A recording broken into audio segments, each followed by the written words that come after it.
지난 주말에 제가 정말 오랜만에 설악 그란폰도의 메디오 코스를 참가를 하고 왔는데요. 사실 많은 분들이 아시겠지만 19년도에 참가했던 설악 그란폰도 그리고 이탈리아의 마라토나 돌로미티를 끝으로 자전거 대회는 더 이상 참가를 하지 않았어요. 그러니까 이제 한 6년 정도 된 건데, 작년에 제가 올렸던 그 국내 그란폰도의 그 아쉬운 점들, 뭐가 별로인가, 그런 부분에 대한 이야기를 한 적이 있는데, 많은 분들이 아니다, 요즘 국내 그란폰도 많이 좋아졌다 라고 너무나 많이 말씀을 해주셔가지고 그러면 이참에 국내에서 그래도 가장 큰 그란폰도니까 설악 그란폰도 가서 어떤 게 좀 바뀌었는지 좀 살펴보자 라는 마음으로 참가를 했었는데, 확실히 오랜만에 또 대회 가니까 좋긴 좋더라고요. 친구들이랑도 같이 탈 수 있었고, 아는 분들도 많이 만났고, 또 제가 좋아하는 취미를 같이 좋아해주는 분들이랑 이렇게 같이 달릴 수 있다는 그 분위기 자체가 너무 좋았었는데, 그런 것과 더불어 확실히 좋아진 점들도 많기는 한데 여전히 아쉬운 점들도 좀 보였어서, 그런 부분에 대한 제가 느끼는 좋아진 점 3가지, 그리고 아쉬웠던 점 3가지 정도 이야기를 해보려고 합니다. 들어보시고 공감되시면 구독과 좋아요, 그리고 멤버십 가입도 많은 관심 부탁드리겠습니다. 우선 이 내용을 시작하기 전에 제가 마지막으로 참가했던 19년도와 25년도의 그런 참가자나 가격에 대한 변화를 좀 찾아봤어요. 그랬더니 19년도에는 이제 참가자가 4,815명 정도 됐다고 하더라고요. 그런 반면에 25년도에 참가자는 4,500명이었어요. 참가자는 조금 줄은 반면에 그럼 가격은 어떻게 됐냐를 찾아보니까 19년도에는 이제 참가가 그 가격 차이 없이 한 4만 원 정도 했던 것 같아요. 지금 저도 잘 기억은 안 나지만 그랬다는 자료가 보이던데, 25년도 기준으로는 메디오폰도 7만원, 그란폰도 8만원 이렇게 진행이 되었습니다. 가격은 2배 정도 올랐다고 생각하시면 되겠죠. 코스는 크게 바뀐 게 없었고요. 그런 덕분에 저는 또 오랜만에 아는 코스 달릴 수 있어서 좋았다는 점 말씀드리면서, 조금 의아했던 부분 하나가 있는데, 그게 바로 우리가 흔히 얘기하는 그 접수령이라는 게 있어요. 이 자전거 대회 같은 경우에는 국내 자전거 인구는 그렇게나 많은데 이 자전거 대회 자체가 규모가 크긴 하지만 그래도 자전거를 좋아하는 사람들 대비 그렇게 많은 건 아니기 때문에 항상 되게 빨리 끝나요. 2분에서 5분 정도면은 접수령이 마감된다. 접수라는 이 높은 산을 넘어가는 게 가장 큰 관문이다 해서 이제 접수령이라는 이름이 붙었는데, 올해는 접수령이 없었어요. 그죠? 저만 해도 신청하는데 한 15분 정도 걸렸는데 전혀 문제가 없었고요. 제가 그 이후로도 계속 팔로우업을 좀 해봤어요. 언제쯤 이게 마감되었다고 공지가 뜨는가 였는데, 1시간 정도 뒤에나 공지가 뜨더라고요. 그래서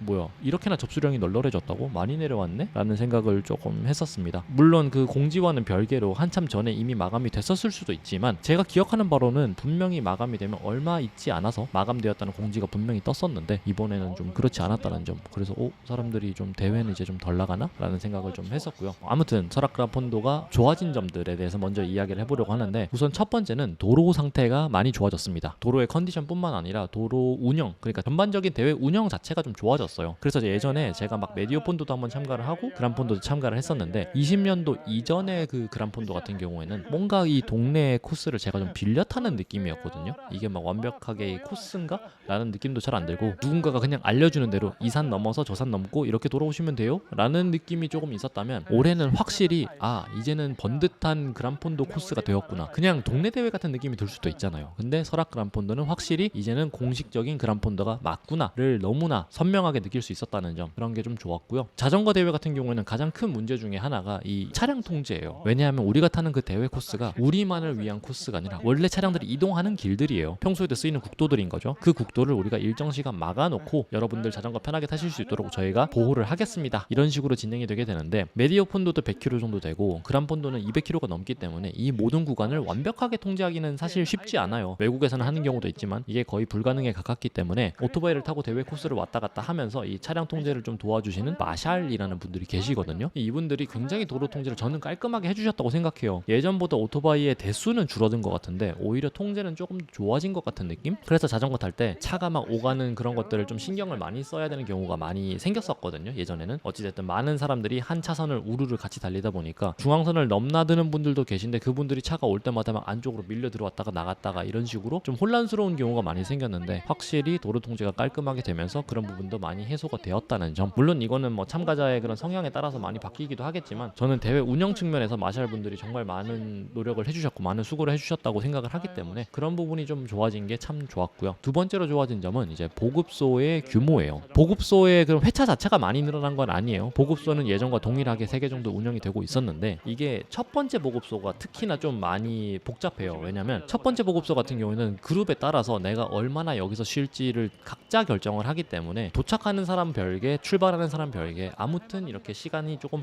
겹쳐지지 않으면서 1보급소를 기점으로 이제 팩이 쫙 길게 늘어서게 되거든요. 거거든요. 각자의 그런 컨디션에 따라서 출발을 하시게 되는 거니까. 그러다 보니까 첫 번째 보급소에서 정말 정체가 많이 발생했어요. 모든 사람들이 거기에 모여서 우르르 보급을 하게 되고, 얼마나 내가 힘들어질지 모르니까 막 더 챙겨가시는 분들, 뭐 팀원들 나눠주는 분들 막 이런 것들이 막 섞여가지고 보급소 줄이 정말 길게 늘어지곤 했었는데, 확실히 이번에도 줄을 좀 서려는 분들이 계셨지만 보급소 운영을 도와주시는 그 분들이 줄 서지 않아도 된다, 앞으로 와서 그냥 필요한 거 가셔가셔라, 이렇게 계속해서 말씀을 해주셔가지고 뒤에 줄이 길어지지 않고 각자가 필요한 것들, 뭐 누군가는 콜라만 마시면 되고 누군가는 바나나만 먹으면 되는데 모두가 같은 줄을 서면 이게 좀 복잡하잖아요. 오래 기다리기도 해야 되고. 그런 면에서 보급소의 운용이 조금 더 활기차졌다, 그리고 조금 더 효율적으로 변한 것 같다 라는 생각도 했고요. 특히나 저는 조금 인상적이었던 부분이 보급소가 좀 두 줄로 이렇게 분리가 되면서 줄도 같이 분산이 되었다는 점. 그래서 양측으로 사람들이 나뉘어져서 조금 더 원활하게 각자가 필요로 하는 보급품을 쉽게 챙길 수 있었다는 점, 그런 점도 참 좋았어요. 그리고 예전 같은 경우에는 그란폰도가 그렇게 오랜 회차를 거듭한 게 아니다 보니까 도와주시는 분들도 아직 운영이 익숙한 것 같진 않았는데, 이번에는 확실히 음료 따라주시는 분은 정말 기계같이 이렇게 막 음료만 탁탁탁 따라주시고, 빵이나 바나나도 모자라지 않게 항상 이렇게 채워주시더라고요. 예전에는 이게 모자라가지고 다들 막 이거 어딨어요 더 주세요 막 말하고, 운영진 측에서도 막 헷갈려가지고 막 이거 어딨냐 막 그렇게 미숙한 부분이 있었던 것 같은데, 이번에는 확실히 각자가 해야 될 일을 정확히 알고 계셔서 보급소를 이용하는 참가자의 입장으로서는 너무나 감사했다, 그 점이 참 좋았고요. 세 번째로 좋아진 점은 이제 대회에 대한 인식이었는데요. 여러분들도 아시겠지만 여전히 많은 지역에서는 동네 주민분들이 이 자전거 대회를 좋아하지 않는 경우가 많아요. 왜냐하면 적게는 2,000명에서 뭐 많게는 4,000명, 5,000명 이런 사람들이 와가지고 그 동네를 아주 그냥 헤집고 가는 거거든요. 아침 7시부터 저녁 막 6시, 7시까지 대회를 진행하게 되면 어찌됐든 그 동네 분들은 그 길을 평소처럼 쉽게 쓰실 수가 없는 것도 마찬가지고, 편의점 같은 경우에도 자전거 타시는 분들은 미리 준비를 하는 편이 좀 많기 때문에 아침부터 인근 편의점에 삼각김밥이라던가 뭐 그런 기타 보급품들이 금방 동나는 경우가 많아요. 그렇게 되면 기존의 동네 주민분들이 누리셨던 그 혜택들이 조금 줄어드는 효과가 생기기 때문에 주민분들 중에는 막 경운기나 막 트랙터 같은 걸로 이렇게 막아놓고 막 대회를 조금 보이콧을 하는 그런 경우도 여전히 있는 걸로 알고 있는데, 확실히 이번 설악 같은 경우에는 아 이거 대회가 맞구나, 확실히 동네 분들도 많지는 않았지만 구간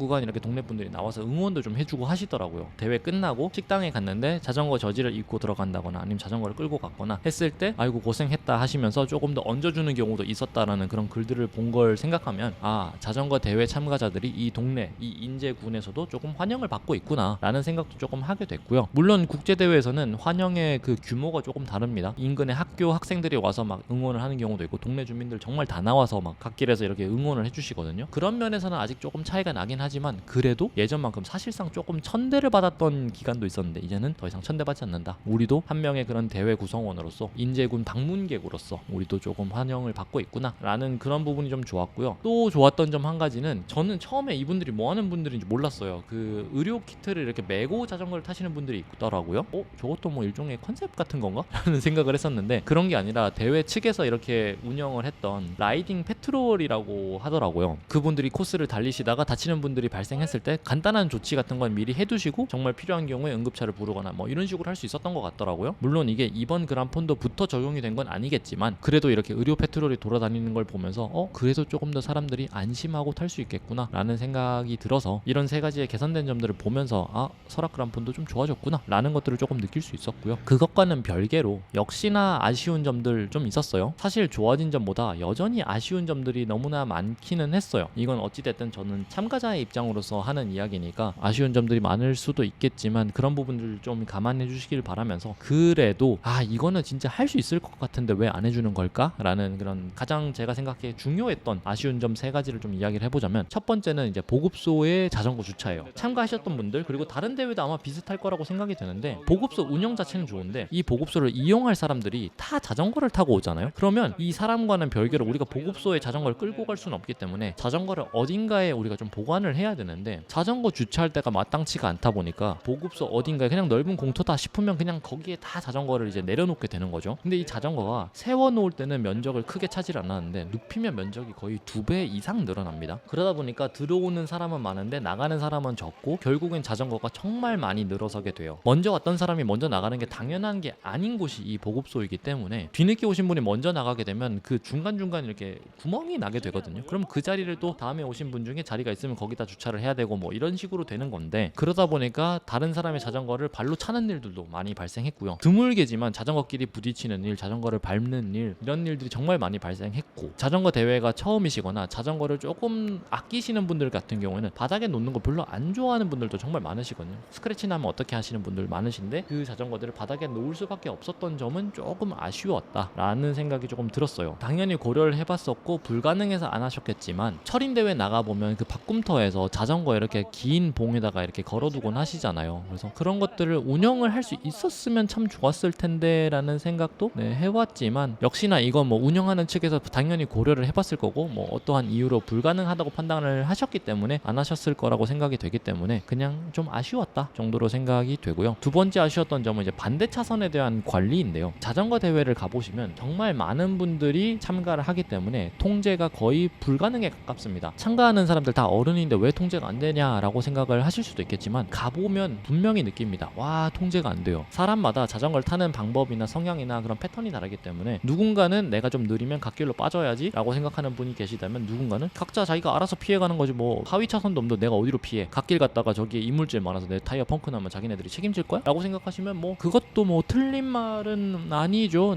좋은 말은 아니지만 사실상 틀린 말도 아니기 때문에 각자의 그런 이념대로 타게 되는 건데, 그러다 보니까 중앙선을 넘어가시는 분들이 분명히 생깁니다. 근데 이게 다른 데서는 그래도 좀 어느 정도 대처가 되거든요. 앞서서 달리고 있는 분들이 반대 차선에서 차가 오는 걸 보면 앞에 차가 온다 라고 말씀을 해주시면 다 이제 복명복창 하거든요. 대회 중에서도 막 앞에서 차 그러면 뒤에서 차 하면서 중앙선 넘어갔던 분들이 싹 들어왔다가 이제 뭐 다시 나가시는 분들 계시고 한 건데, 그것과는 별개로 다운힐에서는 그게 안 돼요. 왜냐면 아무리 내가 앞에서 차라고 외쳐봤자 몇 초 뒤면 그 차가 올라오는 속도와 내려오는 사람의 속도가 맞물려서 정말 순식간에 서로를 마주하게 되거든요. 그러다 보니까 당연히 이 다운힐 코너에서 중앙선 넘어가는 건 정말 미친 짓인데, 그 미친 짓을 하는 사람들이 있어요. 근데 그렇게 사고가 나게 되면 그 사고와는 별개로 그 사고를 목격한 사람들도 굉장히 큰 트라우마를 가지게 되거든요. 그렇기 때문에 저는 주최 측에서 좀 미연에 방지할 수 있는 수단들을 좀 마련해 주셨으면 어땠을까 하는 마음이 좀 들더라고요. 헤어핀 같은 경우에는 감속을 위한 안내 요원들은 많이 배치가 되는데 중앙선을 넘어서 차량과 부딪힐 수 있는 그런 요소들이 있었거든요. 특히나 이제 다운힐 조금 길게 뻗었다가 이렇게 꺾이는 구간들 같은 경우에는 길게 뻗어 있으니까 차 당연히 안 오겠지, 내가 반응할 수 있겠지라고 내려가시는 분들 제가 좀 덜어봤는데, 이분들 사고 나면 이게 이제 대형 사고로 이어지는 거라 솔직한 마음으로 저는 좀 강압적으로라도 중앙선 못 넘게 좀 막았어야 되지 않나 라는 생각을 좀 했습니다. 그리고 마지막으로 아쉬웠던 점은, 저는 국내 대회에서 항상 좀 언급하는 부분이에요. 이게 해외 대회를 여러 번 참가해 보셨던 분이 아니 해외에서도 똑같은데 왜 국내만 그러냐 라고 말씀하시면 제가 할 말은 없지만, 일단 저는 제가 참가했던 이 마라토나 돌로미티 기준으로 말씀을 드리는 건데, 돌로미티 같은 경우에는 이게 어찌됐든 자전거를 타는 사람이 혼자인 경우도 있지만 가족인 경우가 꽤 많거든요. 그렇게 되면 가족들이 같이 여행을 오는 경우도 있는데, 그랬을 때 가족들이 할 게 너무 없는 거죠. 저 같은 경우에도 이번에 와이프가 같이 가주겠다고 감사하게도 이야기를 해줘가지고 와이프랑 같이 이제 갔었는데, 와이프는 자전거를 안 타는 동안 할 게 별로 없었어요. 그래서 식당에서 아침에 식사하고 식당 사장님이 추천해주신 그 근처에 있는 폭포를 보고 왔다고 했는데, 그거 외에도 뭐 자전거 대회장에서 이렇게 자전거를 타지 않는 대회 참가자가 아닌 참가자의 그 일행들을 위한 그런 행사도 조금 같이 마련을 해주면 너무 좋지 않았을까. 애기들 밸런스 바이크 대회라도 하나 만들어 놓으면 애기들 다 데리고 와서 거기서 부모님들이 애기들 이렇게 참가하게끔 하고 뭐 이렇게 재미나게 사진도 좀 찍고 할 수 있는 건데, 그런 것들까지는 사실 아직 바라지도 않았지만 정말 그 모이는 광장이 있거든요. 그 상남면 체육센터, 뭐 자전거 센터, 뭐 그쪽에서 저희가 모였었는데 거기 진짜 할 게 하나도 없는 거예요. 그리고 할 것과는 별개로 앉을 데도 없는 거예요. 이게 그 많은 사람들이 그냥 거기서 멀뚱멀뚱 서 있게 되는 그런 광경이 좀 이어졌고, 특히나 이번에는 라이딩이 좀 끝나고 즐기라고 부스를 좀 늦게 차리신 건지 모르겠지만 아침 7시가 거의 다 되어서도 부스들이 운영을 안 하고 있는 데가 많더라고요. 그래서 다들 그냥 멀뚱멀뚱 서 있었던 거죠. 그런 부분들도 좀 아쉬웠고, 이게 결국 가족들이랑 같이 가야 뭐 안 할 숙박이라도 한번 고민을 해보고 식당 가서 식사를 하더라도 훨씬 더 많은 입들이 이제 밥을 먹게 되는 거잖아요. 그래서 저는 가족들이 갈 수 있게끔 조금 더 요소들을 만들어 주신다면